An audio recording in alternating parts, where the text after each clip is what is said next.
Well, I won't say it's very high yet, because I don't think it has arrived where I want it to be. One of the areas I can mention is that healthcare systems around the world are going in the opposite direction, where they need to be going. We are chasing curative healthcare system when it's very, very clear and apparent that we need preventative healthcare system, and that's why innovation is still lacking. I was in the session where we were discussing the economic benefits of health. That means economic benefits of healthy populations. People who are healthy are very, very productive. There are more economic benefits on them than people who are not healthy. And they can only be healthy if they are prevented from getting sick. And that's why innovation is needed, more than waiting for them to get sick already, because it becomes very expensive and the economies are not good in that regard. I hear you, Minister, talking about it being very expensive, and of course budgets are tight. But at the moment, are you putting any investments towards research and development? Yes, that's another weakness, and I must confess, we are supposed to, we know, without research and development there's no advancement.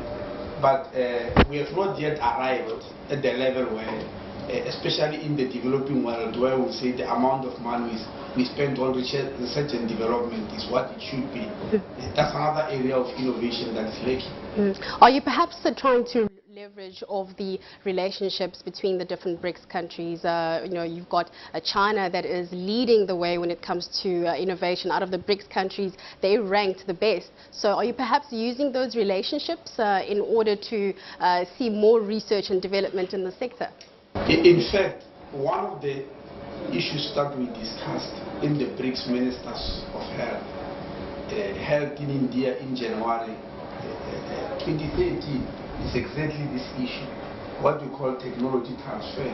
We are looking specifically at China because it's much more advanced, and perhaps even India, to help with technology transfer to the rest of the BRICS countries and the developing world.